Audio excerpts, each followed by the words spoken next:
Welcome to the International Solar Alliance Expert Training course. This is session 17, focusing on peer-to-peer energy trading and blockchain. I'm Toby Couture from E3 Analytics, and I'll be giving this training session. This training is supported by the International Solar Alliance in partnership with the Clean Energy Solutions Center. This training is part of Module 3, which looks specifically at the issue of the future of solar policy. This segment focuses on a wide range of topics relating to the future of the industry, trends in policy, and where things are going in different markets around the world. So we try to look forward at some of the innovations, some of the developments that are shaking up and that have the potential to reshape the solar market in the years ahead. So this training focuses specifically on the issue of peer-to-peer energy trading and blockchain. So here's a quick overview of some of the topics we'll be covering. We'll look at what peer-to-peer trading is, what blockchain is and means. No doubt you've heard the word before. This presentation will try to provide a brief overview of what blockchain is, how it works, and how it's relevant for and being used in electricity markets in particular. We'll look at some of the benefits, some of the challenges, as well as a few case studies before wrapping up. And at the end, there will be a knowledge check with a few skill testing questions. So the main goals of the presentation are to understand how peer-to-peer energy trading and blockchain technologies work, to understand their benefits, to understand their challenges, and to learn from case studies of where peer-to-peer energy trading and blockchain are being used around the world in different markets. So let's dive in. What is peer-to-peer electricity trading or energy trading? Traditional electricity trading is mostly done between companies trading with one another or utilities who have trading desks to buy electricity on the market. And that can either mean in real time, that can mean on the day ahead market, on the forward market, on in a range of different products and a range of different platforms. And the trading of electricity typically happens between people who are specialized in trading. So there's a focus on certain skills. It's a specialized service that's delivered specifically to utilities, to companies who are active in the electricity market and who stand to gain from trading electricity, either by securing lower cost power, either by diversifying their portfolio further, or simply to make sure that they have enough power in the system in the days ahead to keep the lights on. So trading is a very central part of current electricity markets in most jurisdictions around the world. The exception is in markets that are either islands, where there is no trading between companies or trading between utilities because it's all nationally owned and controlled, or simply in jurisdictions where maybe it's not an island, but it's still nationally controlled without any export ties to other neighboring countries. In that case, there isn't really an active trading platform. It's more internal to that electricity market. And one national company dispatches its generation fleet, whether natural gas plants, nuclear plants, coal plants, hydro dams, in function or in relation to its needs. So electricity providers can be partnered with organizations that own and operate generation equipment. And typically, there's a profit margin. The profit margin of trading is the difference between the price at which the electricity is purchased and the price at which the company can sell it on for. Now, if we look at distributed generation and how this plays out on a smaller scale, we start to see a new dynamic emerging. Microgeneration or distributed generation is the production of small quantities of electricity by individual households and businesses using technologies such as solar PV. We've seen a rapid uptake of microgeneration in markets around the world, and distributed PV remains a very central part of the electricity market in a growing number of countries. So in markets like Germany, there's over 1.7 million individual solar PV systems. In countries like Australia, they've recently passed the 2 million mark with over 2 million solar installations nationwide.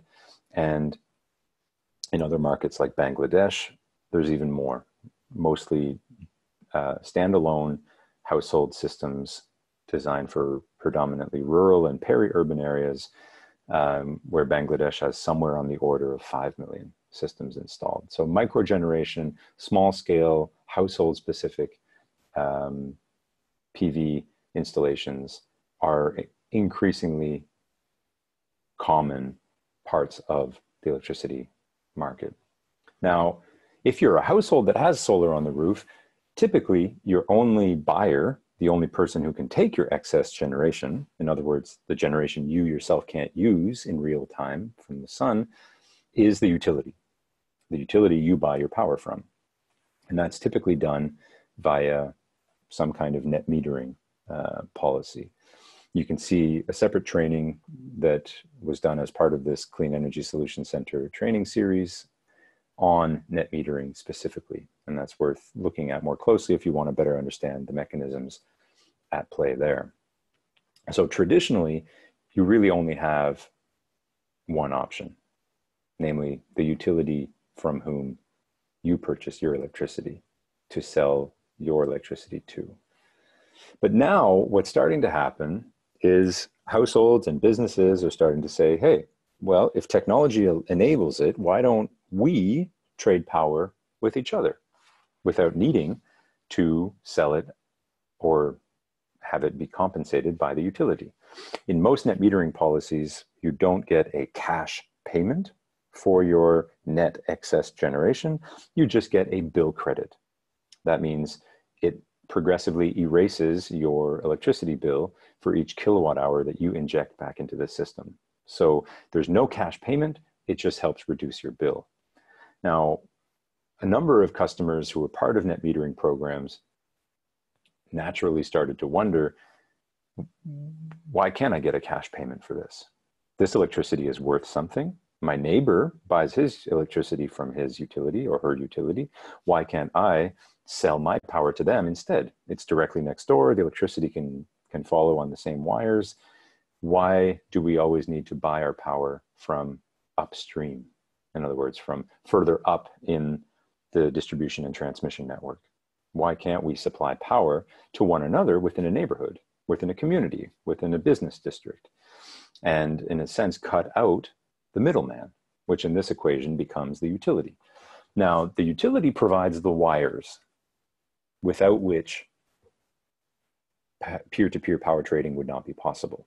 So unless you were to build and install a dedicated wire, a dedicated cable connecting your house or business with a neighboring house or business, essentially developing your own microgrid, short of doing that, in most cases, you're going to be using the utility's wires. So the utility needs to be, in a sense, part of the conversation insofar as they ultimately own the asset. They own the distribution wires.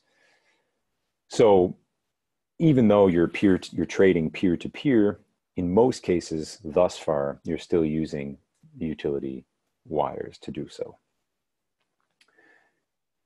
This whole discussion of peer-to-peer is also connected to a much broader conversation around what's called the sharing economy. You've no doubt heard of house sharing platforms like Airbnb and car sharing platforms like DriveNow, which has recently been rebranded ShareNow, and a range of bicycle sharing programs, as well as even peer-to-peer lending, where loans can actually be issued between groups of people instead of from a traditional bank. So we are seeing, in many ways, a revolution sweeping through a number of different markets using peer-to-peer sharing-based concepts to do so. So in that sense, electricity, and the focus of this presentation on peer-to-peer electricity trading, is a microcosm of a much broader trend, a much broader conversation. So in the case of a household or business that installs solar power on its roof or from its property, they generate excess electricity, and as such are known as prosumers. They both produce and consume their electricity. So a portion of their electricity is self-consumed, and a portion of it, which can't be self-consumed in real time, is injected into the grid.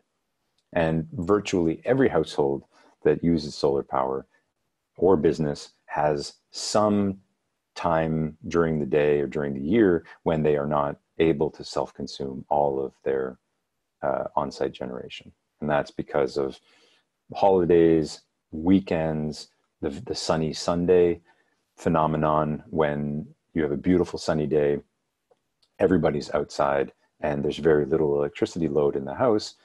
The solar panel is in most cases going to, or the solar system is in most cases going to produce more power generation than the household is consuming. So you have a dynamic situation in which the balance between supply and demand is constantly changing, and you are a net importer of power when your power demand needs go up, and the next moment you can be a net exporter of electricity to the grid because you are producing more than you consume. So it's a constant dynamically changing reality when you look at it from the perspective of the power meter and from the perspective of what's being exported back to the grid. So there's an opportunity, and a growing number of households and businesses have realized, wait a minute, I'm exporting this power. My utility is not giving me what I consider to be a fair deal for that. Why don't I look for another buyer? And previously, this would have been very difficult to operationalize and costly to implement. In many cases, it would have also been illegal.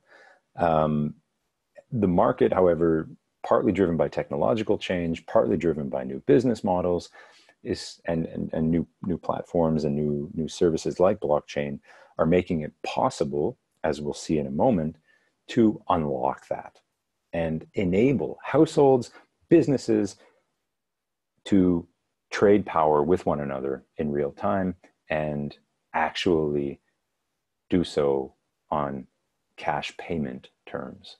So you're no longer just getting a bill credit, thereby offsetting your power bill. You can actually trade power and receive money for it. So you can get cash payment, which makes it more attractive to become a prosumer, more attractive to invest in solar power, and ultimately it creates at least the potential for a much more engaged and much more active electricity market than what we have known previously. Compared to traditional net metering, this is a much more active, hands-on approach. Traditional net metering, just like a traditional feed-in tariff project, you are effectively passive. You connect your system, you connect to the grid, and it's essentially plug and play. The utility will net out the difference or will buy it from you, but you're not your active engagement is not necessary to keep the whole thing ticking along.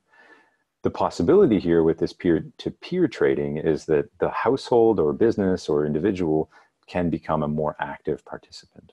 They can potentially create or adjust their settings within their platform so that they can buy and sell to specific people, buy and sell of specific products. So for example, only buying renewable electricity rather than just buying the gray or blended power that you get from the electricity mix in your region. So it allows a much greater degree of control, much greater degree of customizability than was previously, by and large, in most cases, in most regions, possible. So it remains to be seen how far this trend develops towards peer-to-peer sharing and ultimately how big of a part of future electricity markets it can be. or become, but it certainly remains an area of very active innovation at the moment. So let's connect this to blockchain and try to better understand what blockchain has to do with peer-to-peer energy trading. The traditional energy market, you buy and sell power by drafting different forms of contracts and by communicating with each other directly. This can obviously get very complicated and is time-consuming and costly. For businesses who invest in power trading platforms, you can see here a picture of a trading desk with multiple different screens. You have staff whose job it is to ultimately trade power and trade different products on the power market on a minute-by-minute, hour-by-hour basis in order to ultimately keep the lights on and to optimize cost and performance of the utility.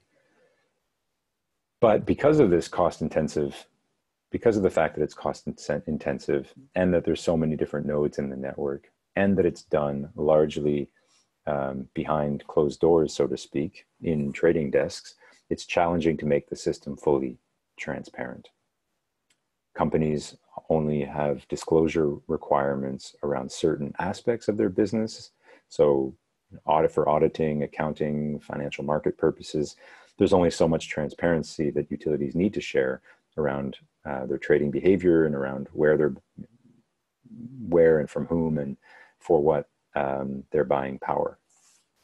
So the possibility of injecting or of making use of technologies like blockchain is that the potential is there for, as we'll see, for much greater transparency across the energy market. Peer-to-peer energy trading involves a large number of transactions being done between different prosumers and consumers.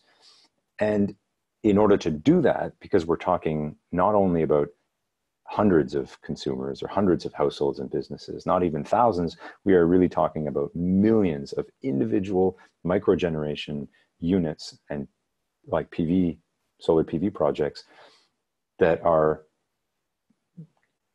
injecting power in real time into the system.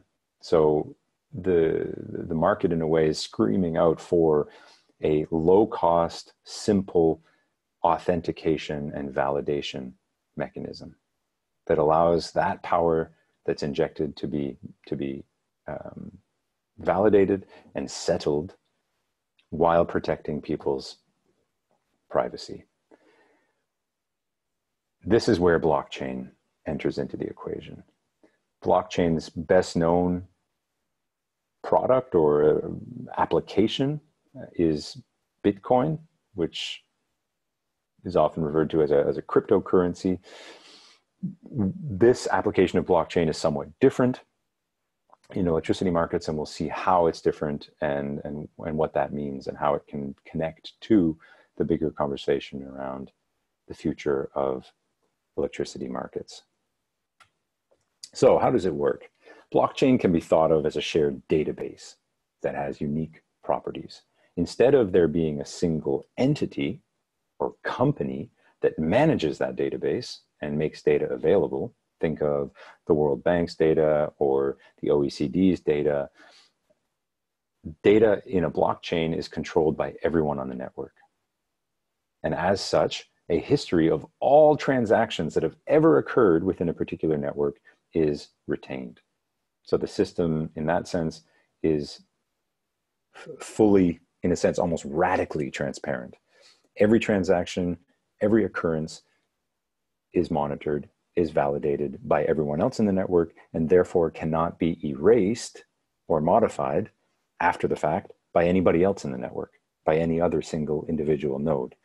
As we'll see in a moment, the moment a blockchain enters into the chain, it, by being validated instantaneously by all the other nodes on the network, it is locked in and can no longer be modified. And it's that key mechanism that gives blockchain its power in terms of validating and settling transactions. The history is there, the record is there, it's auditable, it's trackable, and thereby giving users the confidence that the product that they've bought or sold has actually been transacted as per the platform. So blockchain offers what's called a cryptographically secure distributed ledger that can track where electricity was generated, from what technology it was generated, where it traveled, and ultimately who consumed it, to whom it was delivered.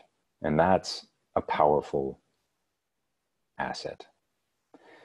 In most electricity markets in the world, most utilities around the world, it's still very difficult to know where power outages originate in the network, for example. Utilities will wait until customers call them, still today, and try to figure out roughly where the power line went down, and then send staff to visually inspect the site and visually inspect the wires and the distribution poles and the substations to make sure that they can identify exactly where on the network the power outage occurred.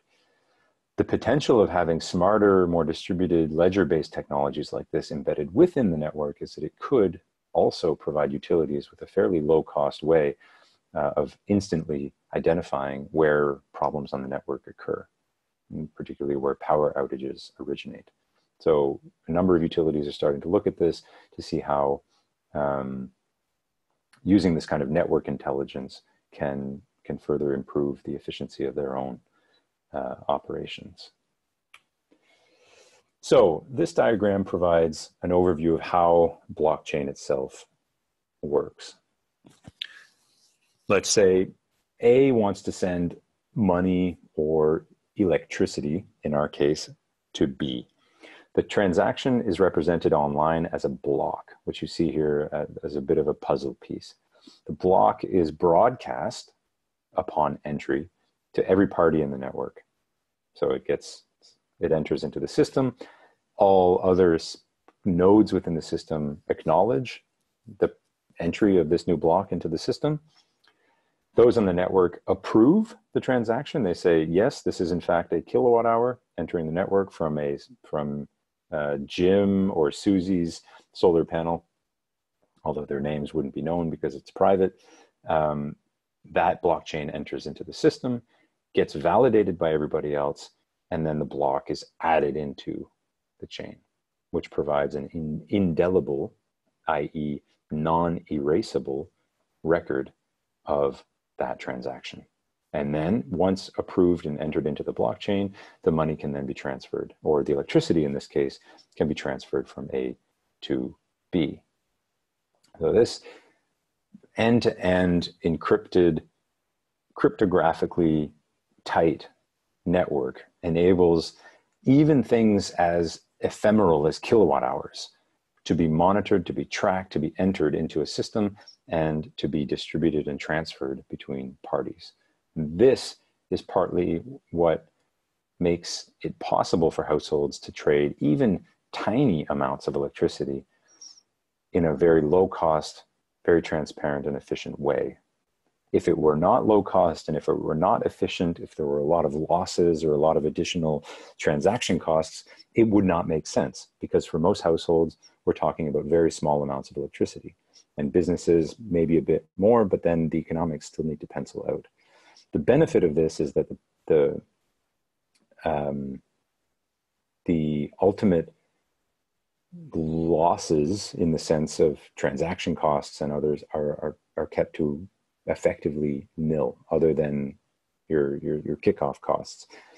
And that makes it possible to have this transparent validation network that makes sure that when you inject power into the network, it can be delivered to your neighbor or to any other active taker, active buyer on the network. And similarly, once you're within the system, you can also buy kilowatt hours, and you can set your parameters such that you only buy from, say, solar projects. So your daytime electricity demand could be constituted of snatching up or buying all of these individual kilowatt hours from different household producers in your area with their own PV systems. So you can have a higher degree of control over your actual energy supply in a way that, or an electricity supply in a way that was simply not possible before. So what makes blockchain relevant for this whole peer-to-peer power trading? As we've discussed, the transparency of it is a powerful asset. Data is stored and is visible to anyone. The technology is transparent and secure. It does not require a central entity like a large company to store or manage the data. It is fully auditable. So the data, once it's entered, is indelible. It stays, and transactions can be confirmed or disputed by anyone. And there's no ambiguity about where a kilowatt hour came from and how it was produced. Because as it enters into the network, those characteristics are validated and need to be validated ex ante, so before the fact. And that means that the network itself is secure. Which brings us to the third point here, which is trust. In principle, the interactions between individuals or between companies can be direct, with no third party getting in the way or interfering or controlling transactions. So the potential there to get to, again, a much more direct, much more personal, much more engaged energy or electricity platform is there. Now, there is the question, and you may be thinking, well, maybe most power users, maybe most households and businesses don't really care or don't really have the time to get involved in this level of consumer engagement. And I think there's still some important concerns even within the industry about the extent to which customers are actually going to want to do so. I think the advantage is that it can be customized and you only need to be as engaged as you would like to be. So you can essentially plug and play and let the system do the rest just by establishing your settings and letting it run. Or if you want to be more actively involved and you want to be, doing this via app, in a real-time way, deciding, what kilowatt hours to buy and what to sell at which price, then you can do so. So there's a spectrum, obviously, of users, and it doesn't entail that everybody needs to be a hyperactive user of the trading platform. You can still plug and play, which may be enough to overcome initial concerns from some around whether this is worth the time and effort. Again, the benefit for consumers at the end of this, if you're a household with solar, is that you can potentially start to earn money rather than just bill credits on your electricity sale, and that you can actually know in a way that that electricity is being used locally, and that you can have greater control over, again, where it comes from and to whom it goes.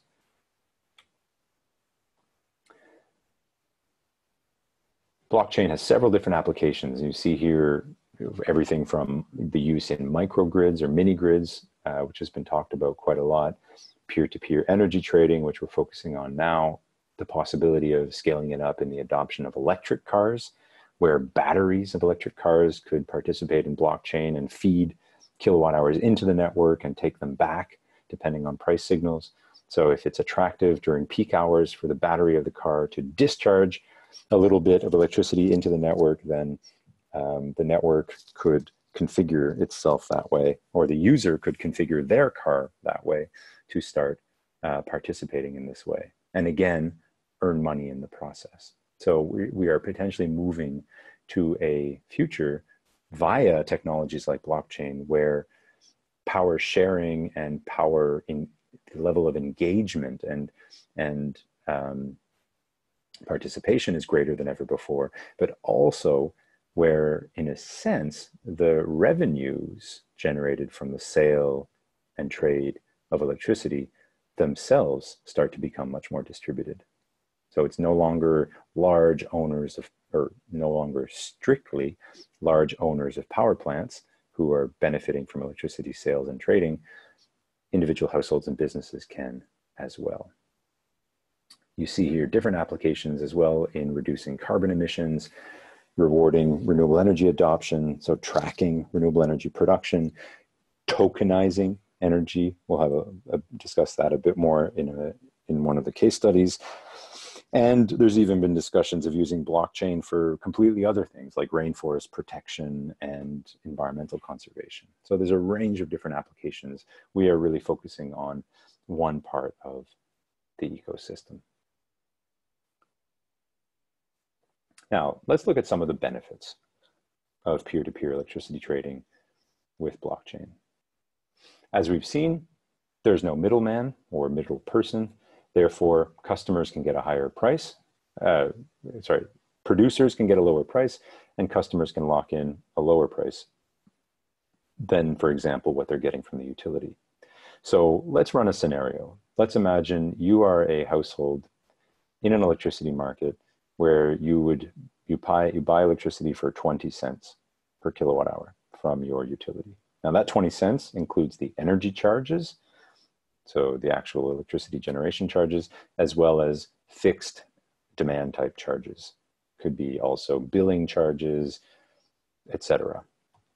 Meter reading charges, a range of different things that utilities pack on. So maybe half of it is energy and the other half is all of these other fixed miscellaneous charges plus tax.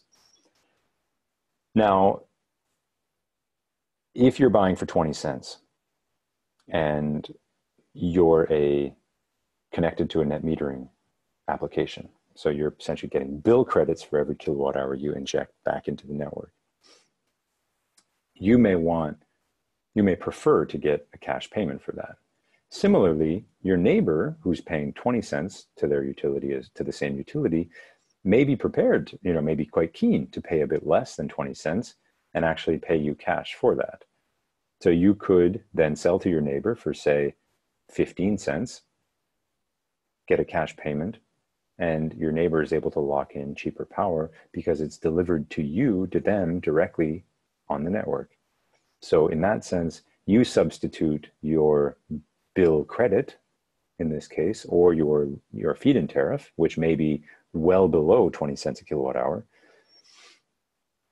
You may be able to substitute that for a higher price. So let's refine that a little bit. Under net metering, if you're allowed, you would get a bill credit, which would typically be valued at the full retail rate. In a growing number of jurisdictions, you're getting less than the retail rate now. So you would get only, for example, the energy charges. So only 10 cents, let's say, per kilowatt hour for that. And if you're participating in a feed-in tariff program or policy, you may get even less than that. In the UK, for example, the feed-in tariff you'd get is well below 10 pence per kilowatt hour. And it may be attractive if you can find a buyer who's, again, willing to pay more than, say, the 6 cents you get for the feed-in tariff, is willing to pay maybe 12, then you can strike an agreement and make it both economically attractive for the household or business and for the buyer. And that's really the main market that's unlocked here, is between customers on a small scale, or even on a large scale potentially, who can more cost effectively trade power with each other than buying it from the utility. So again, you can see here how if this were to take off like wildfire, it could potentially be quite disruptive to many utilities' business models. And this is one reason why a number of utilities are starting to get in on the action and starting to develop their own peer-to-peer trading pilots and pilot programs. So we'll see a little bit more on that in the examples to follow. The transparency is obviously an advantage, which we've touched on a number of times. The fact that you can have greater customer choice, consumer choice over your supplier and over the energy source you're buying is very appealing to a number of people, and is also something that gives people, again, more flexibility in terms of determining their overall environmental impact and their own overall consumption choices. So just like when you go to the supermarket, you can choose to buy different products of different quality. You go to buy a new car or a new vehicle, you can buy different products of different quality. The electricity market, in this more radically decentralized way, with peer-to-peer trading would enable you in a similar way to go to the, a bazaar, to go to the supermarket of electricity trading and buy different products from different producers and different suppliers. So again, the potential there, we aren't there yet, but the potential there is potentially quite exciting and also, again, quite disruptive. You can choose to buy as much energy as you need from from whichever technology you would like to buy it from, as long as there's available power supply from that supplier, that technology on the network at that time. So there are also some broader advantages for society. In a way, producers produce their own electricity, they sell it or store it using batteries. This can reduce congestion on distribution lines and even help improve grid stability. So if you are buying your kilowatt hour from your neighbor, instead of buying it from a power plant that may be located hundreds of kilometers away, owned by the utility, that power doesn't have to travel as far. So that electricity that's going from the power plant all the way to your home, through transmission lines, through distribution substations, through distribution wires, all the way to your house, entails a lot of losses. The further electricity travels on a wire, there's resistance, and the more resistance there is over distances, the greater the losses. So if you can consume power closer to where it's produced, you reduce the total losses on the network. And that makes this peer-to-peer trading also potentially quite attractive, because it can reduce losses quite significantly on the grid. In a number of countries around the world, and not only in developing countries, power losses can be quite high. There are many markets in Africa where power losses are well over 25%. There are markets even in Southeast Europe where power losses in the system are over 30%, both technical and non-technical losses. So the potential to minimize that or reduce that by using more direct peer-to-peer trading, peer-to-peer sharing within distribution networks is quite attractive and could help significantly reduce losses in the years ahead. It's also enabling, again, a greater degree of transparency and smartness, a greater degree of intelligence within the grid, within the network, because utilities can then have greater transparency of what's happening within their network. So if, again, there's a issue within the network, if there's a bottleneck, greater congestion, if there's a downed wire because of a storm and a branch broke over a power wire, a power line, this kind of distributed intelligence in the network will help make those kinds of things easier to localize. And therefore, utilities won't need to spend as many resources identifying the precise location of and magnitude of outages, because they'll have more direct control, more direct visibility.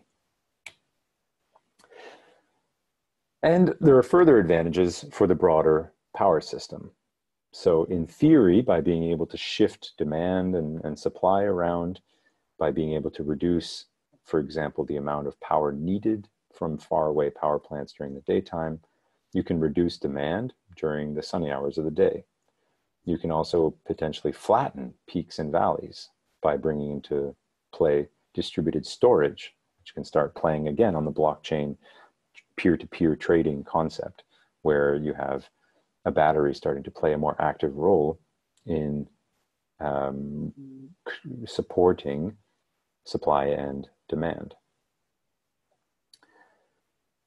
Energy efficiency can also be increased by reducing overall energy demand in the network, because more of it is supplied locally. The overall net load that needs to be met within a given distribution feeder goes down, which can make it, again, can reduce overall load in the system, and thereby also reducing the losses, because electricity grids tend to have higher losses when they're overloaded. So when there's too much power trying to flow through.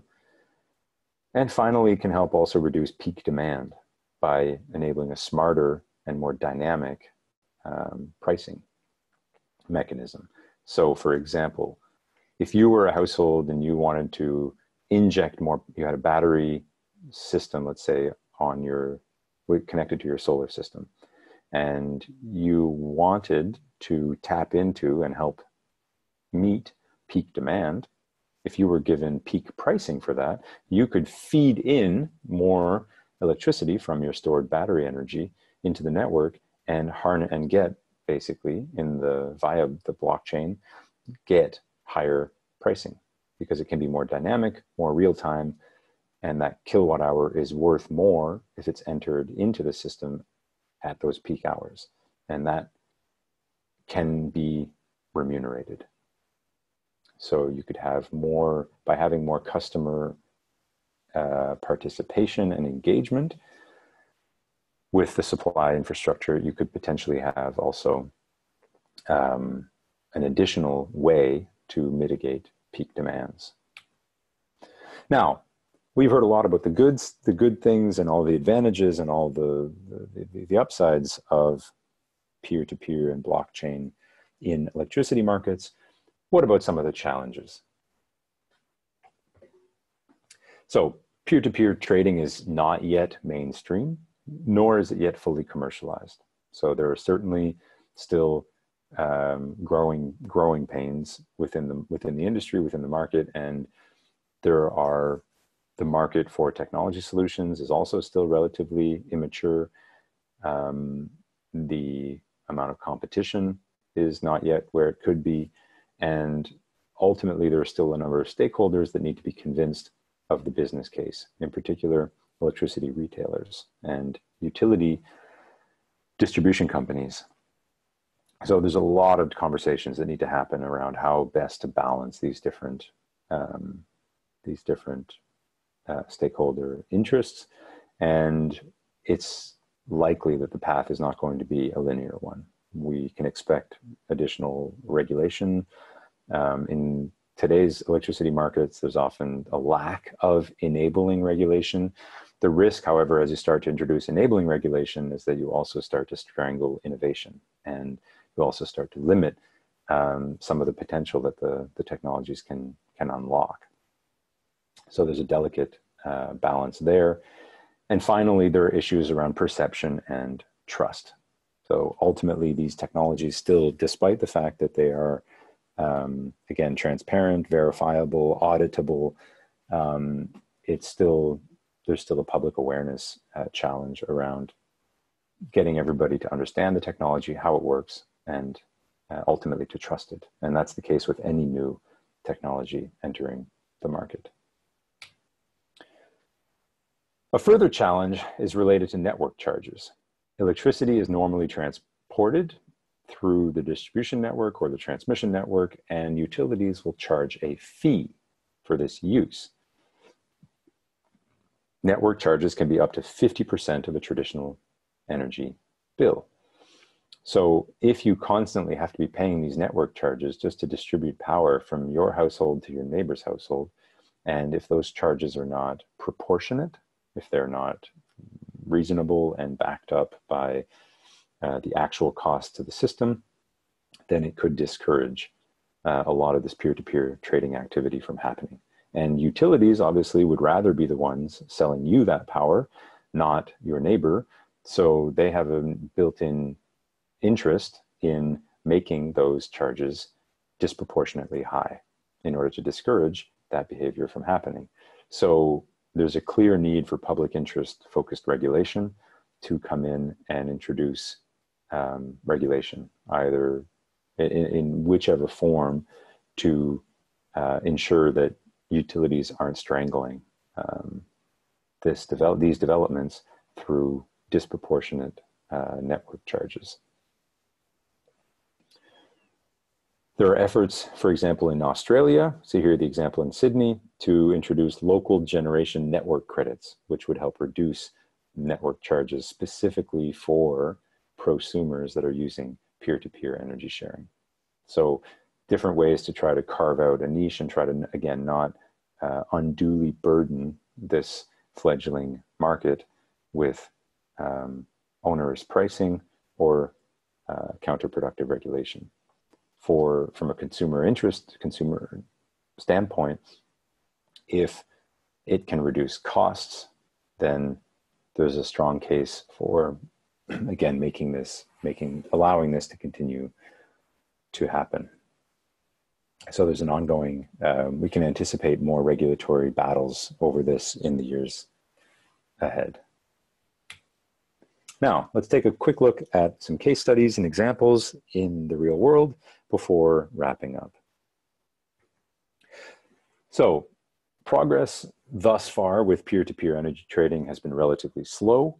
There are some interesting examples starting to emerge, as we'll see. There are some in the UK, there are some in Germany, in Australia, as well as in emerging markets like Thailand, where different concepts along these lines are being piloted. Now, let's dive into some of these examples. So one of the most well-known is Power Ledger, based in Australia. It's a blockchain-based peer-to-peer energy trading platform. It recently raised funding successfully to trial out their technology. So this suggests investors who've looked at this carefully have come to the conclusion that there is a business case here and that this is something that, that can scale. The aim of Power Ledger is to create a power system that is low cost, zero carbon, and that allows customers more choice over their energy options. So all of the things that we discussed around the ability to customize your technology, customize from whom you buy, from what sources you buy, in a transparent way, is all there. And the aim of Power Ledger is, again, to try to unlock this market, try to make this easier for people to do so. The platform they've developed enables interoperability between different market pricing mechanisms and different units of electricity by way of pre-purchased tokens. So this comes back to the point about the tokenization of energy we talked about earlier. We don't have time to get into all the details here. You can look at their website, their model more carefully online. The tokens are pegged to the local currency, and they can be traded on the platform within defined trading groups within that interface with smart meters. So the ledger system tracks generation, consumption of all participants on the network, and settles energy trades on predetermined terms with different customers in nearly real time. So basically it takes the blockchain principle, the blockchain mechanism, and uses it to settle micro trades between households and businesses. And you can see a bit of a visual here of how it works out in practice. Now, another example led by a utility, in this case, EDF of France, has been piloting a project in the UK in a housing estate in London. The power will be used by residents of the estate and stored in batteries for trading. There's a consumer-facing app that is used to facilitate trading and allow people, again, to be more active and engaged. Transactions will rely on blockchain for tracking, and the project is taking place now from the early 2019 until October in an eight-month trial. Now, regulations in the UK currently permit customers to purchase electricity only from a single party, which effectively prohibits peer-to-peer energy trading. However, the Energy Authority, the regulator, is considering changes to these regulations in order to allow this to unfold. So again, you see how existing regulation, because it was developed and designed before these technologies, before this possibility even existed, often by default excludes it. There are no doubt going to be cases where the law, because of the way it was written, does not explicitly exclude it. But in cases like the UK, the regulations will need to be changed. So there's, again, the need for creating an enabling environment to allow this to happen. And sometimes that requires changes in laws, changes in regs, in regulations to make it happen. And finally, the third example here is Sonnen, a battery storage company in Germany. Quick note here, Sonnen was recently acquired by Shell as part of its efforts to diversify away from oil and get into the electricity market more actively and also get into the battery storage market. Sonnen continues with its brand and with its product offering in pushing the battery market and electricity delivery model forward in both Germany and now expanding into other markets across Europe. And I believe Australia, if I'm not mistaken. The program relies on controlling energy from its customers to create something like a virtual power plant.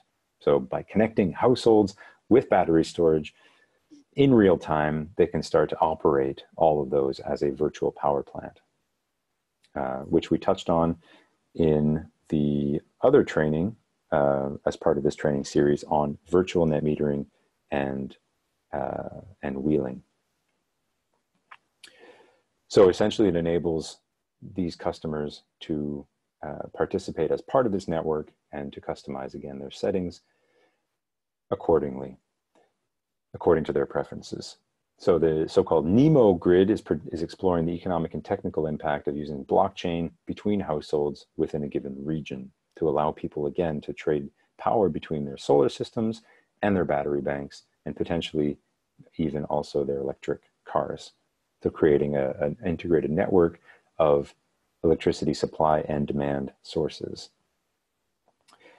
The project aims to provide insights into how flexible electricity prices, so real-time dynamic pricing and grid stability, can best be combined at the local level.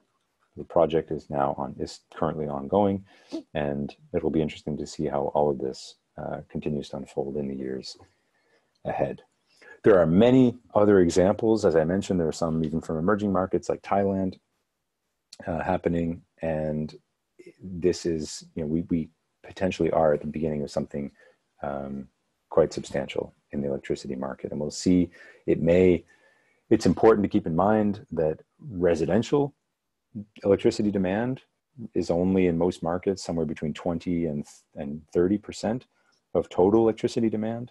And that, in a sense, limits the potential for the residential sector to fully, and completely shake up the sector.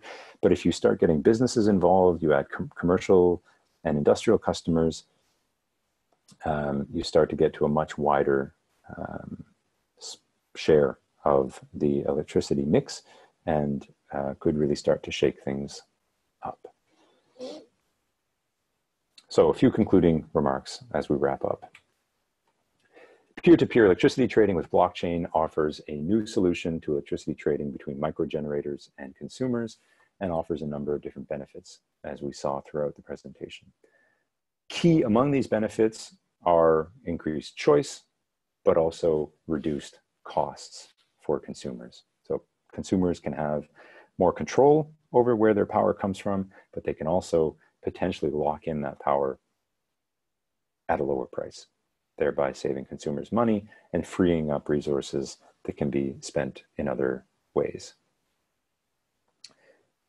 And as things move in this more networked Internet of Things way, we could see the potential of this to connect to a much broader set of electricity appliances, a much broader set of electricity supply and demand technologies, and with, again, fairly significant potential to disrupt and change the way things unfold. So, exciting times. I hope this presentation has helped you understand a bit more about blockchain and how this connects to the peer-to-peer energy trading, has opened your eyes to a new facet in the electricity market, and a new area where innovation and new business models are starting to be developed. A bit of further reading, a couple quick articles: Power of Blockchain, the Blockchain Beginner's Guide, as well as Peer-to-Peer Energy, a Threat or an Opportunity for Traditional Suppliers. So with that, I'd like to thank you very much for your time and for paying attention. I'm Toby Couture from E3 Analytics. I'd like to thank the International Solar Alliance, as well as the Clean Energy Solutions Center, for support with this in funding this training series, and would like to invite you now to stick around for a few moments longer for the knowledge checkpoint and a few multiple choice questions. Thank you very much. I'm wishing you all a great day.